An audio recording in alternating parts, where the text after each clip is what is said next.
push the recording. Okay, now we're recording and we're live. Okay, so we're here to talk about Timon of Athens. I pronounced it correctly, so y'all should be so proud of me. And so Timon of Athens is a play that, interestingly, I don't know if you all read this, but they're not even sure that it was ever performed. So I thought that was interesting, because to have something that, you know, has been performed a lot post Shakespeare, but was not likely performed in his lifetime is interesting, I think.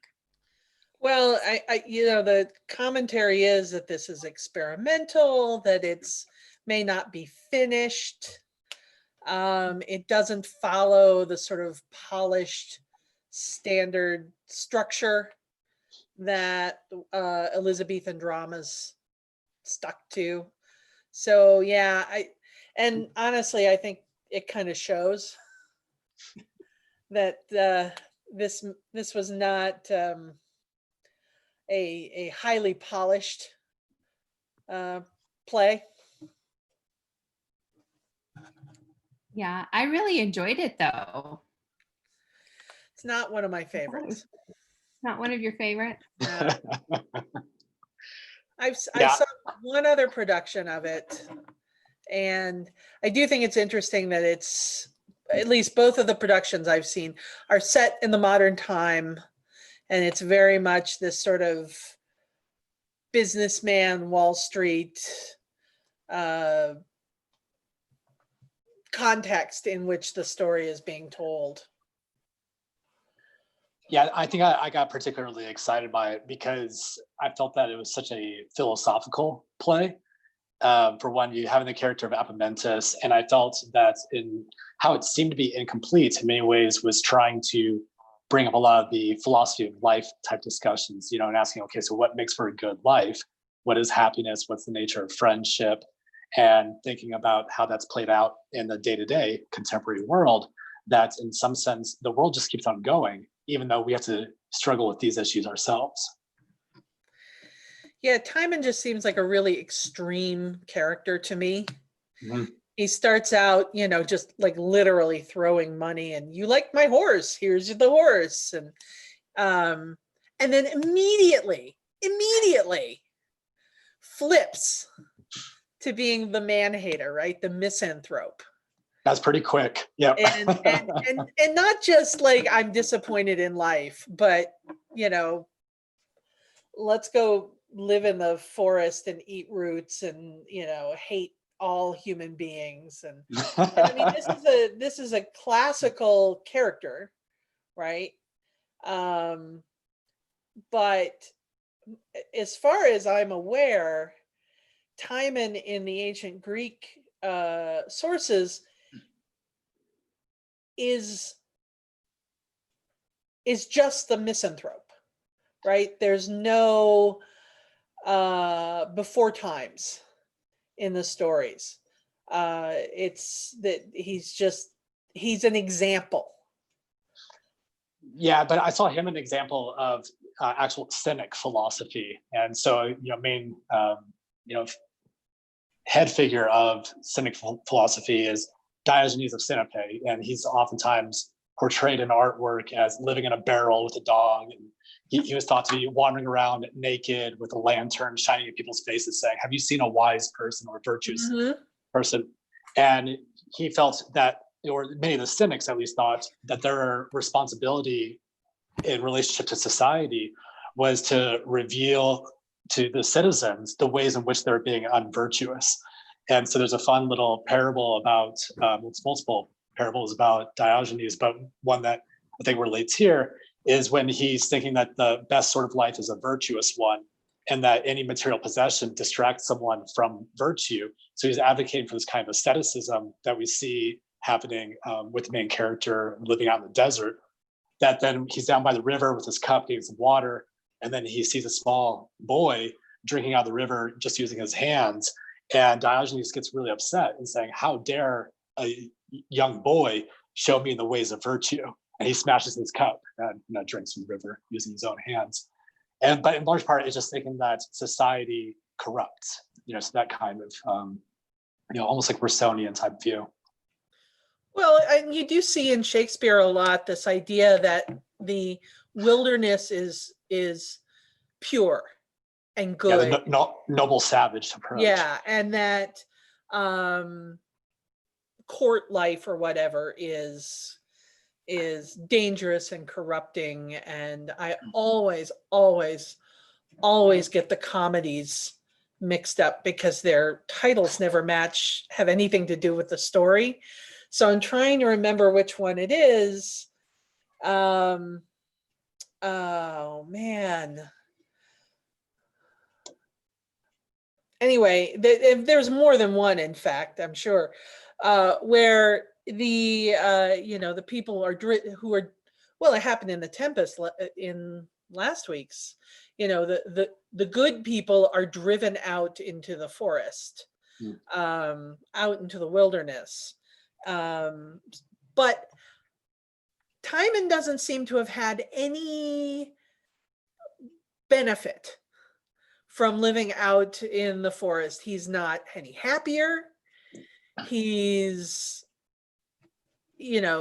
dirty, and he rejects all of the people who were his friends who come out to see him.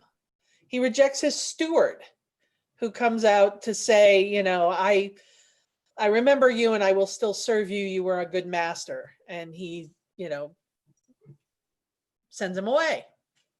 So it doesn't seem to follow the pattern in a lot of the other Shakespearean plays where going out to the wilderness frees people to be more authentic and more, just sort of less constrained by the demands of society. Yeah, I think that's a really tough. People. Well, I think that's one of the issues, is trying to think about what actually counts as a better person. And so this is an issue that Aristotle discusses in the Nicomachean Ethics, that trying to think about the different kinds of friendships. So many basic friendships are tied to pleasure. We entertain each other and make each other feel good. But once the pleasure's gone, then the friendship diminishes. Then we have friendships based upon projects or accomplishments, such that when the project is gone, then the friendship also dissolves. And Aristotle maintains that the highest kind of friendship is the virtuous one. So where in many ways, in virtue of having the friendship, you then exemplify better human qualities or traits. And one of those might be to not give into vice as easily. And so I was, thinking along those lines of when he goes out to the desert, of in which way does he maybe benefit from it? And in a lot of ways, maybe he benefits by building character and to not be pulled in by the glamour of Athens. Doesn't seem to make him any happier. Well, that brings up the issue of happiness. And so Aristotle's view of happiness is that you don't know when you're happy. It's not tied to feeling either. Aristotle advocates what's called a eudaimonistic view of happiness, where you have the capacity to flourish as a human being. One of the main challenges to Aristotle's view of happiness, though, is that you don't know if you flourished until your life is over. And so I saw that actually with Timon dying at the very end, that it's only when he's died that we can actually measure whether or not he had flourished as a human being. So that's one of the challenges to this virtue ethics approach of happiness, is that an individual can't know if they themselves are actually happy. See, that's interesting, Andrew, because at the end we do get that. Like, he's so, just his epitaph is awful, right? Yes. Don't ever come to my grave, even. But the people of Athens really loved him. There was a true love for him there. And so that does show, so that's an interesting connection there. He really just kind of gave up on all humanity. He lost faith in everybody. But I think, Suki, to what you were saying, I was reading a couple of articles. They were talking about how, does it show that he was giving for the wrong reason? So was he really giving out of the goodness of his heart, or was he giving to get back? And so there was an interesting article on philanthropy about whether you should give or not. What is your motivation for giving? And if your motivation for giving is to get, then you're not going to be happy. And that's left open for the production, I think, because in some productions, he's shown as this really, I mean, it's just his nature to give.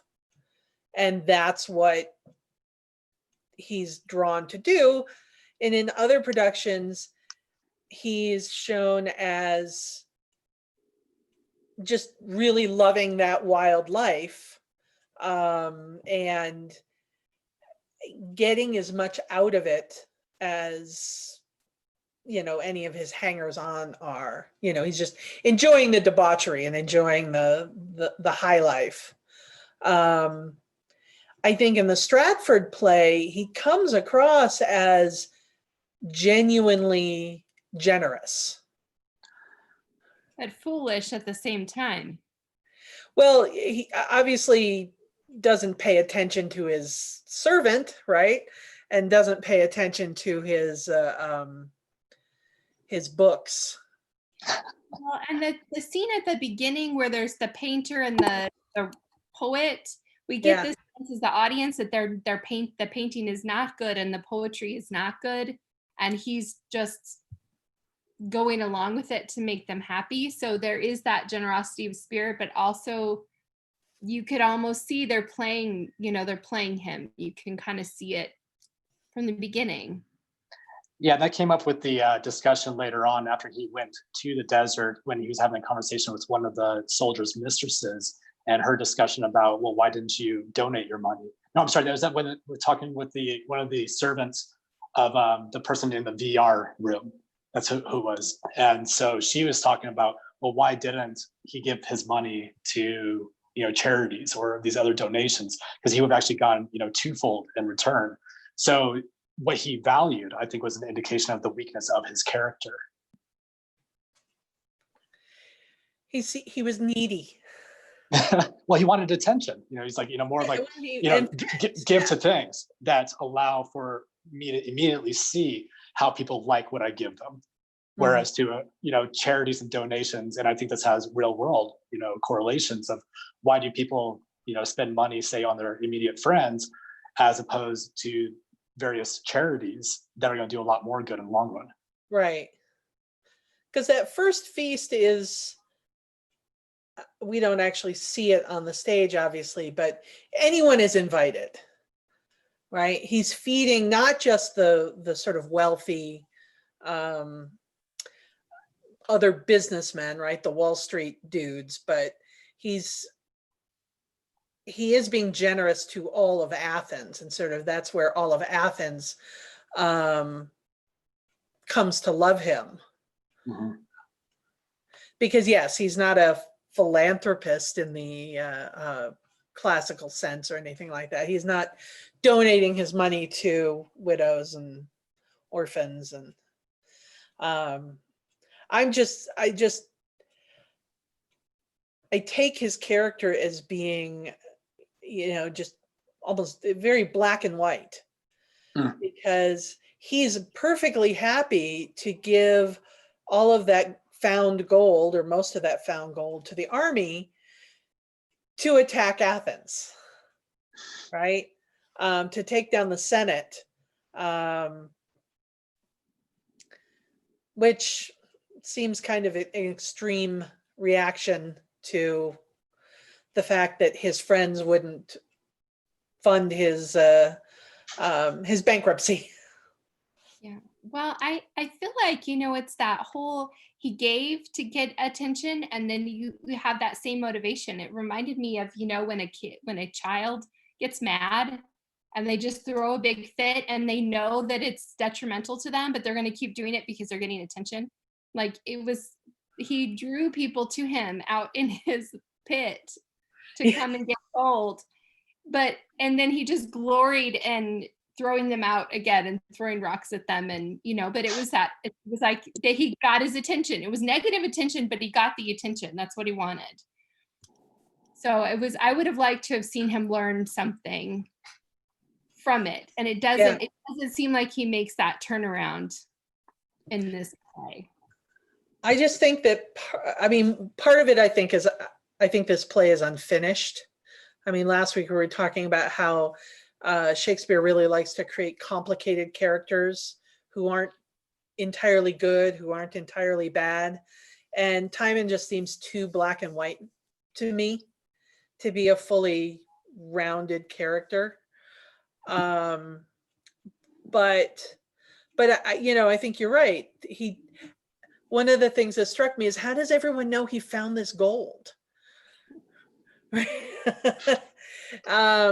didn't say keep it a secret or anything like that. So I guess people just said, I found Timon and now he's got gold and he's living in a pit, I guess. Well, in this rendition, they had iPhones anyway. Yeah, so right. That's true. That's true. It was the artist, or I think that it was the artist who was like trying to live stream it. Selfies and all that. Yeah. But it was, I mean, he was visited by a lot of people for someone who wanted to live alone and never see another human being, I guess. Yeah. So it's interesting because one of the things that I read was a comparison from King Lear with this play, because King Lear you have kind of the same theme a little bit. You have the king who wants all the attention, and so he sees love as what lip service you give me. And so the daughter who truly loves him, he casts her out because she refuses to bow at his feet and grovel, whereas the two daughters who want to get rid of him get the kingdom. But we have that turnaround at the end where he realizes, oh, my daughter, that's real love. So he realizes what real love is kind of at the end. And that was like what you said, Suki. I would have liked to have seen that. That did feel unfinished to me, because usually we have a lesson in Shakespeare somewhere, right, we can take away. Well, it's interesting that you bring up Lear, because both of these plays are based on traditional narratives. Lear is a retelling of Cinderella. And so in fairy tales and in parables, characters are flat. There is no psychological depth in traditional folk narratives. They can be made deep, and that's what you see with modern adaptations of a lot of these stories, because that's what we want to see. That's what modern audiences respond to. But fairy tales are, you're either good or you're evil. If you're beautiful, you're almost always good. If you're ugly, you're almost always bad. It's very uncomplicated. And to me, Timon seems like that same kind of character. He's an exemplar. He is the misanthrope. He hates all men. And he can't have any kind of epiphany, because then he wouldn't be what he is, or what he's supposed to be. What I would have liked to have seen, and this is very much not a historical reading, is Timon is mentioned in Lysistrata, just briefly, by the chorus of old women. And if you've never seen Lysistrata, it's hilarious. But there are two choruses. There's a chorus of old men and a chorus of old women. The story is basically, it's set during the Peloponnesian War, and all the women of Greece have barricaded themselves in their various temples. The Athenian women are barricaded in the Parthenon, and they refuse to have sex with their husbands until they end the war. I remember this. Okay. Yes. And so there's a chorus of old men and a chorus of old women who are delightfully crude, and sort of sexual and scatological, and because they're old, they can snipe at each other. But the chorus of old women says something about referencing Timon, who hated all men, but was pretty keen on the women. And I don't know whether the reference is supposed to imply that he was some sort of ladies' man, or whether he liked women. He didn't blame women for the faults of men. And one of the things that I would noted in this play is there's just not a whole lot of female roles at all. I do like the fact that they turned the two prostitutes into soldiers, but still, that's the only real role for any female characters. There's no wives, there are no mothers, and Shakespeare writes great female parts. So it's not like he doesn't know how to do that. So he chose to do that. And I just, that would have made certainly a more interesting play for me if he'd sort of addressed the idea that Timon was disgusted by men, but not women. And there were a couple of lines in the play that suggest that. At one point, I think he's, who is it that's saying that, well, women stay home, so they must be better, right? It's just a throwaway line. I don't know. If I was going to study this play, that's something I'd look into, is those very few references to women. And does that imply that he is seeing these faults as mankind, meaning humankind, but of course it wouldn't have used those terms in his era, or are they limited to men? Wasn't there a line when he's in the pit, when his the faithful servant comes back and he says something about there's no faithful men, but something about women. There's a few women, but no men. So there's a line like that in there. That was interesting. Yeah, and because as I was watching this, I'm always interested in how how productions deal with the gender imbalance. How do you allow for more actresses in plays that have very few, women at all? And sure, there's some great female characters, but for the most part, it's a male's world. It's a men's world. So I'm always keeping my eye open for that. And there was just, not much of this play.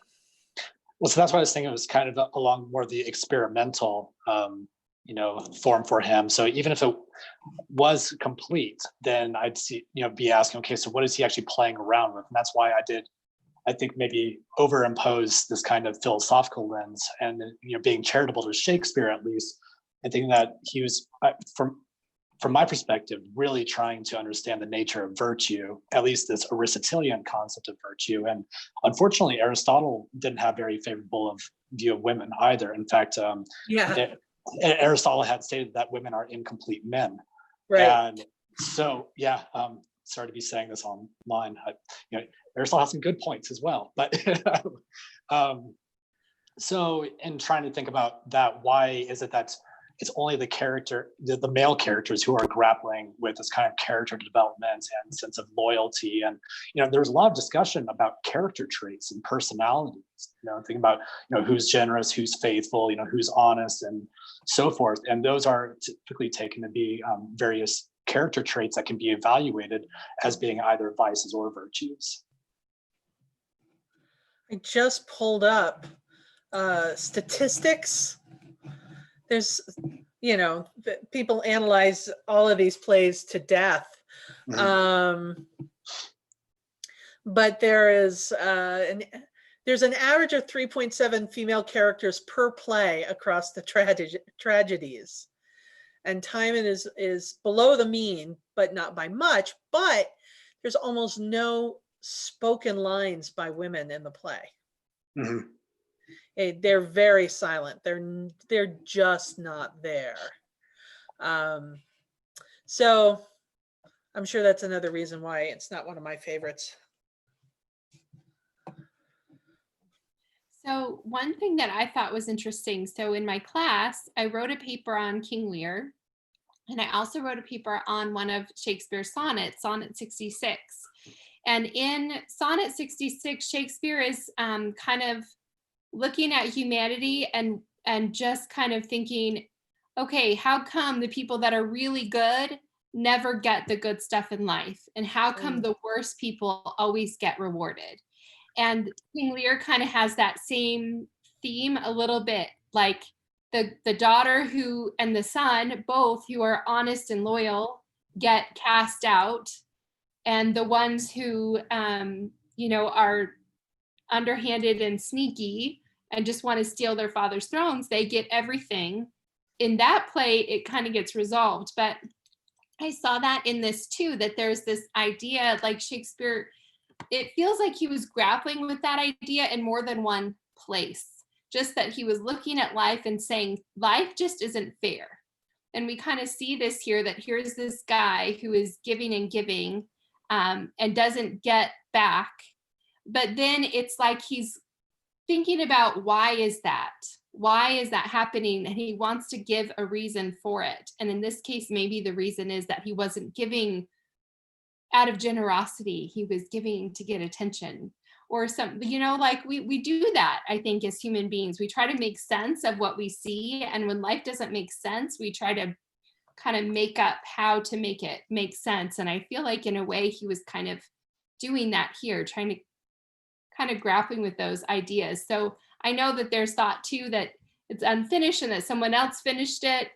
Mm-hmm. I see that of Shakespeare in this play, that whole idea of life just doesn't do what we want it to do. You want the good guys to be rewarded and the bad guys to not be. And it doesn't always play out like that.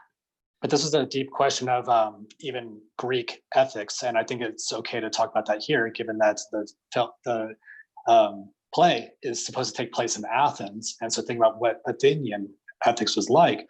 That's one of the big concerns was, well, why be moral? And in particular, why should you be virtuous? Why should you be honest, for example, or why should you be courageous? Should you only be honest or courageous in those situations where you'll get a reward for it?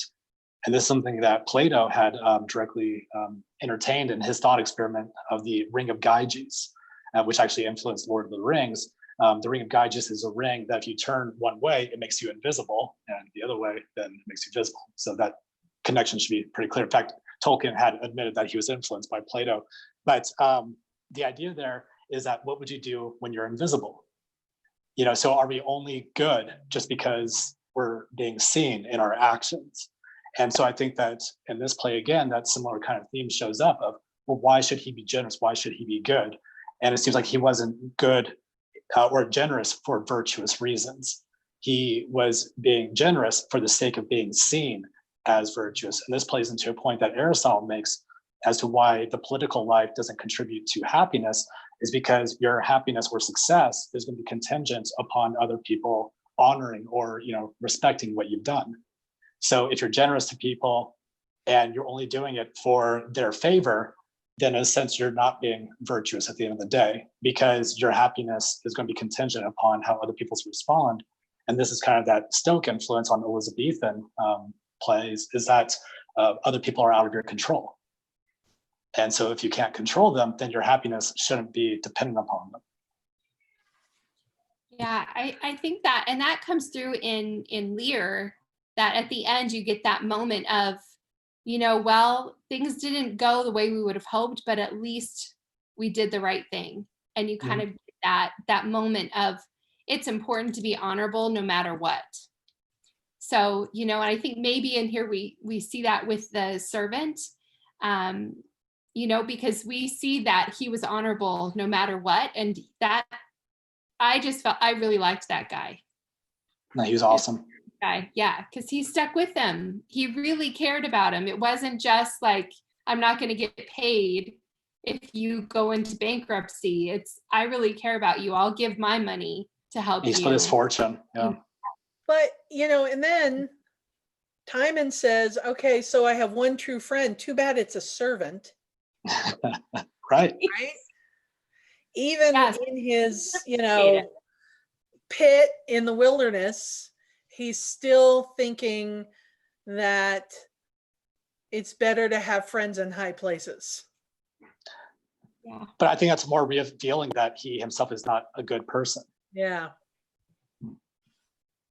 Yeah, well, and it was interesting because the soldier was really his friend too, and he rejected him. Mhm. So it is interesting that the two, I don't know, that is an interesting thought, Suki. Well, about I also found that sort of subplot to be inexplicable. So I mean, okay, so there's loyalty among soldiers, but the man who was executed because he murdered a man in a rage. And if the senators are to be believed in that one scene, he drinks and goes into wild rages and is dangerous. This isn't the first time this has happened. It's not like he's a good man who made one mistake. And his commanding officer just loses it and says, how can you kill this man? He was a soldier. He fought for you. And the senators say, well, we're about law and order. And this is justification for taking down the Senate. Yeah, that was interesting. I have to say, I just didn't find, other than, was it Flavius, the servant? Mhm. And I guess Timon's servants, for the most part, were loyal and seemed like decent people. I didn't like any of the characters in this play. I loved Appomattox. He cracked me up. Okay, Especially yeah, I agree. Funny. He's how I feel at parties and so on. And it's just maybe just a little too relatable for me. So No, and he's clearly in the sort of group of characters in Shakespearean plays of these sort of comic philosophers who speak truths but are still kind of laughable for it. Mhm. Who eat roots and drink water and may be the most virtuous man on the stage, but still, Yeah, is he's that kind what you of want? yeah, he's kind of like a fool and is wise, but just seems like crazy. But it's funny because there was another thing that I read talking about the comparison between those two, that the one came by his grouchiness naturally. It's a kind of implied he had all these horrible things happen. And, our main character, Timon, just, his friends deserted him, but he's found gold. It's like fortune came back to him. And instead of, just choosing better friends, he decides to just, the heck with the world. He's just done with life. Yeah. But that's also why I keep on wanting going back to this character point, because he had an educational opportunity. And so in looking at him and Appomattox, kind of going back at each other and hearing the reasons, like, Appomattox is like, wow, from one extreme to the next, even I can't, find comfort here. And, so really, like, Appomattox was trying to make sense of the situation, whereas Timon seemed to have this very irrational response to it. He didn't make good with the opportunity. And so I think that in a lot of ways that indicates that he was just a fool, full stop. Whereas Appomattox, I think, had at least the tools in place to try to make sense of things. So the play I was trying to think of earlier is As You Like It. And, Sounds hilarious. Well, that's the problem I have with all these Shakespearean plays, is the comedies don't have their names don't tell you what they do. What the story is, but it's the Forest of Arden, where all of these characters have to retreat because the Duke has to retreat because he's been deposed, just like in The Tempest.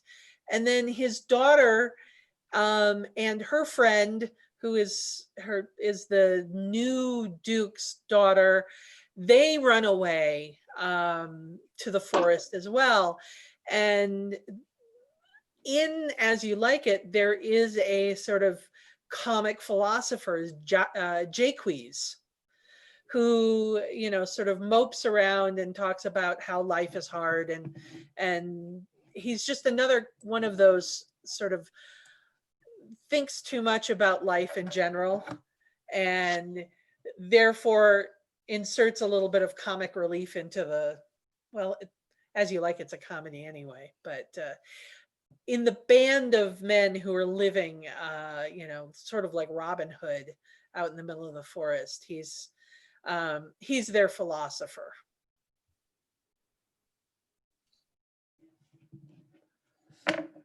But when they go into Arden, they become better people, right? They're close to nature and they're living as brothers. This deposed duke is living with the, you know, some of them are his friends that had left the city as well when he was deposed, and they're living at almost this, not really democratic, but it's a fellowship, living in the forest and sort of living a more authentic life. And then what makes that ironic is that Rosalind is his daughter, and I can't remember her friend's name, but she goes by Aliena. They disguise themselves. This is another one of those, you know, girl disguised as a boy who falls in love with a man who is in love with the woman that she was. It gets very confusing. But that's, you know, it's very much a Shakespearean comedy, but they're living a more authentic life, even though they're having to disguise who they are. So do you think in this case, and Andrew, I think you've kind of gone this direction a couple times, that when Timon goes out into the forest, he's exposed for who he is, that is his authentic self? Like he is that person, because there's that idea that you keep kind of bringing up again, is that authenticity. You go into nature, all of the worldly stuff kind of falls away, and you are who you are, and you're a better version of yourself. Well, maybe it's just that he's laid bare. That's who he is at his core. I don't know. Yeah, but it's tricky. I mean, because when thinking about authenticity, generally, if someone's authentic, then they're taking themselves as they are. And whereas I think that Timon in this case was entirely deceived as to who he was. He was placing blame on everyone else and not taking responsibility for his own folly. So I think in that instance, I would say that he just didn't take advantage of the educational opportunity he was given. And that's where I was saying that he had poor character. But in terms of him being authentic, just because he was laid bare for the audience, I don't think that he was authentic to himself. I think that had he been authentic, then he would have acknowledged, wow, I made some mistakes. I dismissed all my friends. I put myself here. I think that would have been an indication of his authenticity. I don't see that happening. But trying to think about how in the Tempest at the end, they break the fourth wall. And I was thinking that maybe this is a play where the fourth wall is almost broken the entire time, where this is not a play for the characters, but it's really a play for the audience. And, you know, getting us to reflect as viewers, you know, what does it mean to be virtuous? What sort of friendships should we be having? When we view Timon, thinking about how so many of us do pursue those sort of activities, think about how we contemporarily define success in terms of money and friends and fame, in terms of how we're being seen by others, recognizing from this outsider's perspective that it just results in folly of some kind in which we just end up blaming everyone else. Yeah, and I think that makes sense, because I mean, we have that even justification from the theater that our job is to reveal the problems of society. You know, when they were attacked for that, the Puritans were saying the theater is all about these bad guys, you know, bad character and bad actions. And what the response was, well, we're trying to expose that so people could make better choices. So, you know, whether that was just, you know, their response so they could keep doing theater, but that was kind of there. And I think Andrew, or was it you, Suki, that mentioned that last time, that theater started out as a way for the church to. That was Suki's point. Yes, yeah, more morality plays and mystery plays in the sort of European Christian tradition. It's an interesting point. I'd like to know a little bit more about the context in which this play was being written. Because of course Shakespeare's actors during the Elizabethan times were being attacked as immoral and promoting bad values, and luring apprentices away from their duties so that they could watch plays in the afternoon, and people drank, and who knows what was going on behind the walls and that sort of thing. So it's possible that this is a response. I mean, I think part of it is, so Shakespeare decides he's going to write a play about this character, this misanthrope, who dies a misanthrope. He can't have an epiphany, because otherwise it wouldn't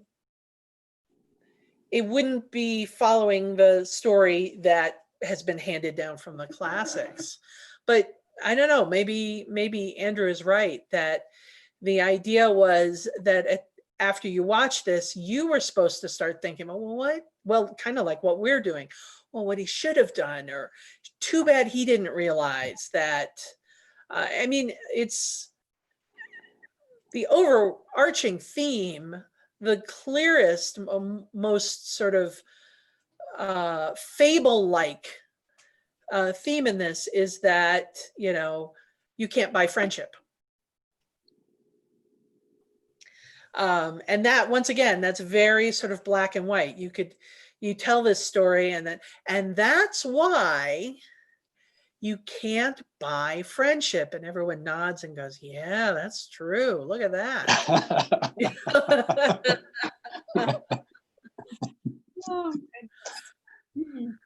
But it doesn't make, I don't think, it doesn't make for a really satisfying play experience. Because if the main character doesn't learn, if he doesn't grow, if there's no realization, there's no resolution, you're left feeling unsatisfied. And that might be artificial, that you have to like wrap things up in a bow, but it's sort of a truism in Shakespeare that the Elizabethan tragedies end up with 1 million bodies all lying on the ground, and the comedies all end in a wedding. And this one doesn't. There's the problem plays, right? And this one, even though most of the times it's characterized as a tragedy, some people see it as a problem play, because it doesn't match, it doesn't fit. It doesn't go the way you expect it to go. And that's very unsettling for an audience. It doesn't sell a lot of tickets. Maybe that's why they never did it in Shakespeare's day. It's gonna sell. I don't know, but I see. There was something about it that just kind of pulled me in toward the end, and I don't know if it was. I don't know. I think it was the side characters more so than Timon, because even though Timon was the main character, he wasn't the most compelling character, it was kind of odd. Yeah. That way. But Shakespeare does do a lot with his underlings in the plays, across the board. They do a lot of things. They have a lot of meaning that we don't see all the time. And I think that was true in this one. Yeah, it just kind of seemed to me like they were trotted onto stage and then trotted off. It just seemed incomplete, I think, to me. I'd like to see these themes developed more fully. Yeah. But that's me. No, I found Timon himself to be really quite boring. I wasn't drawn into his character at all. And to a lot of Suki's points, I think that's a good, read of the play as it's presented. But I guess because it is so flat just being read that way that I maybe wanted to make it more interesting for myself and put it into an Aristotelian lens or something, you know? You know what, Andrew, that actually makes sense, because you look at Shakespeare and he was just, the time that he was in, Renaissance humanism, all of that, they're very interested in Aristotle and all of those classical times and the history and everything. So it's very likely too that he was just pulling from that and reading and thinking, oh, this would be interesting to, Not, to flesh out, you know. No, I've actually been Again, digging in on this question, and there's a lot of evidence indicating that Shakespeare himself was directly influenced by Seneca's tragedies. And so Seneca, as I mentioned last time, was a Roman tragedy playwright. He was also one of the wealthiest Romans. He was also a consultant to Nero, and he was also exiled twice. And so honestly, in this play, I saw Timon revealing a lot of character traits that Seneca had in terms of having all this wealth. Although Seneca clearly stated, hey, I'm not attached to my wealth. And then when he was in exile, writing his letters to his mother, who was, because essentially in the Roman era, to be exiled was essentially to be sentenced to death. It was very rare that you came back from being exiled in the Roman era. And in his letters, he was basically writing to console people who were mournful about his exile, demonstrating that he himself wasn't as upset. He had accepted, the fate that had been handed to him in that context. But still, I was thinking about Epaminondas as almost being like the way that Timon should have responded to his exile, and seeing Epaminondas acting like the philosopher, acting like Seneca in exile, using this as an opportunity to reflect.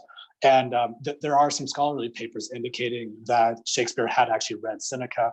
So that's why I was thinking that this is maybe almost like a philosophy play. Yeah, well, and you know what? It's interesting, Andrew, that you say that, because you think about that, and he's kind of wandering through the play giving advice. At the beginning, he's telling Timon, don't throw this big party. These people don't really love you. He's trying to give wisdom. You just need water, Right.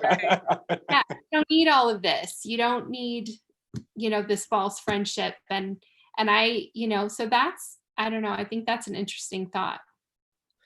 It does seem, to me, it seems like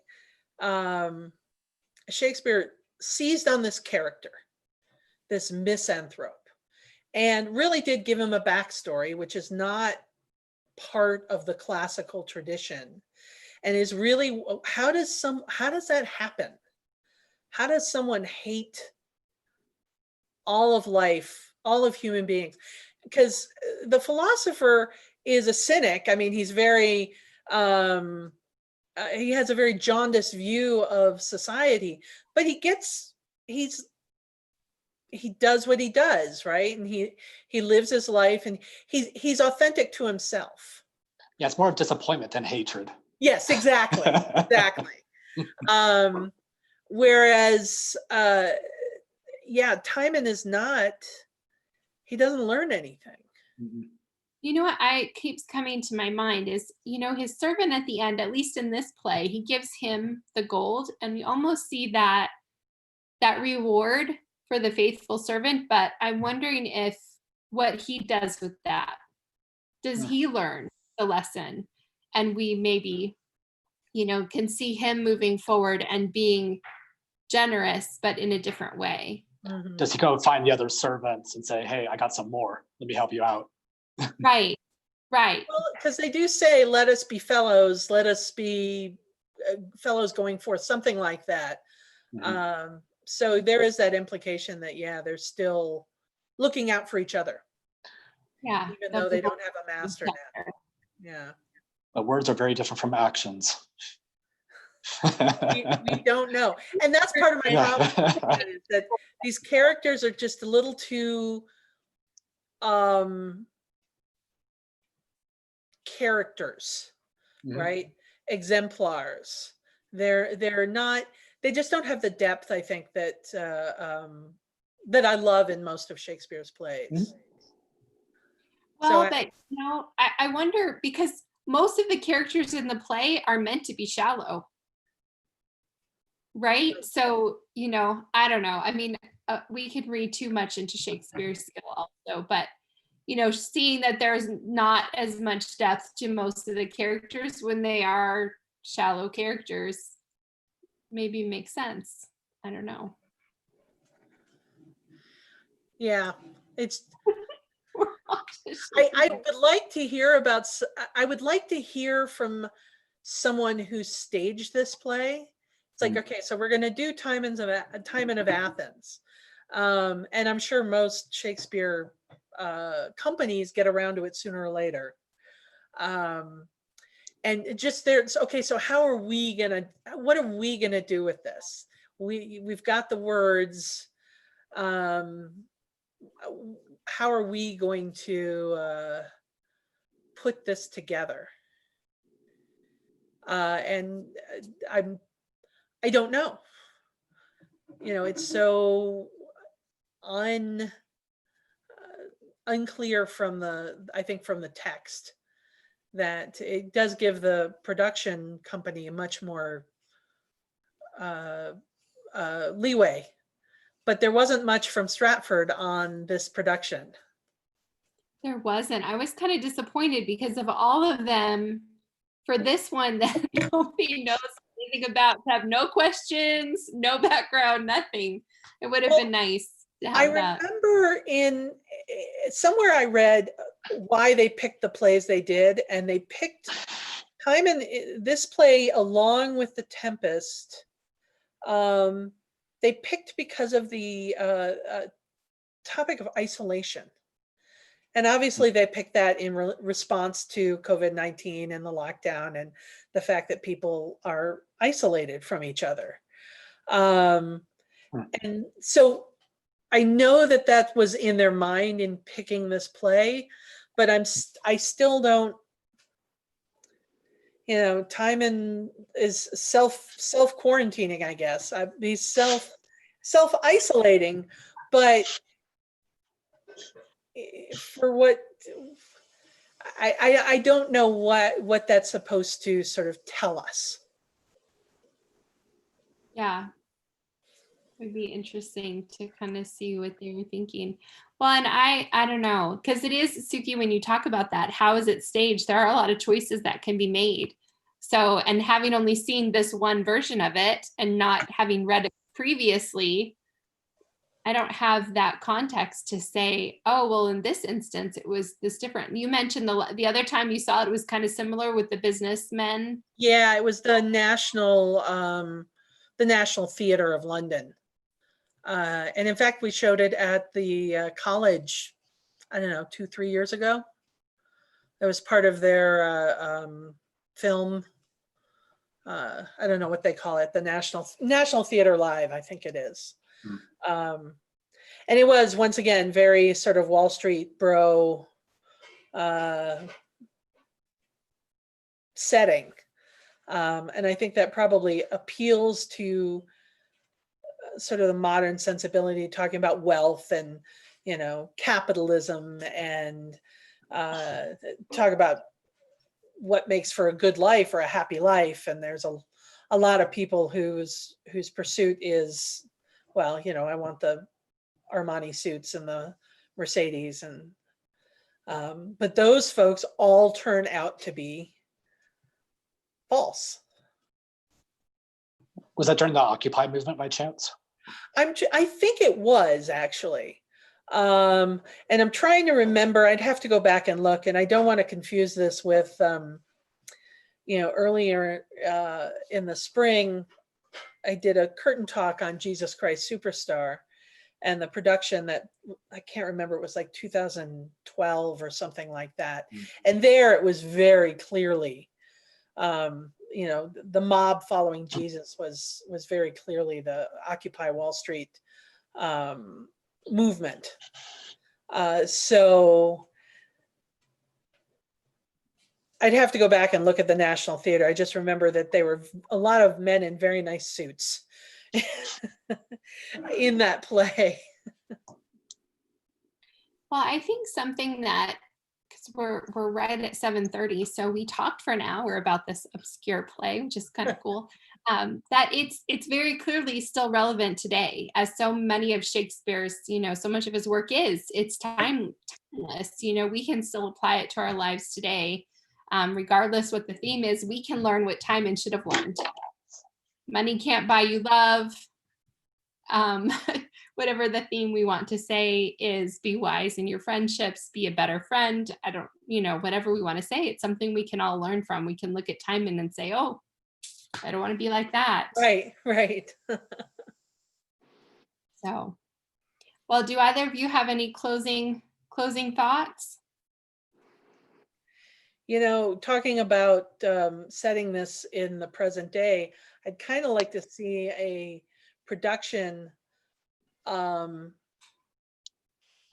that really deals with like what's actually going on now. Remember the one soldier who's executed, they call him a looter. Yeah.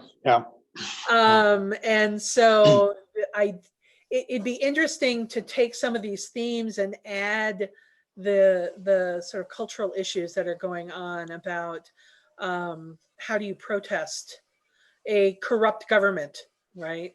Which is clearly the sort of where the perspective we're supposed to take, that the attack on Athens is justified, that the general's anger is justified, and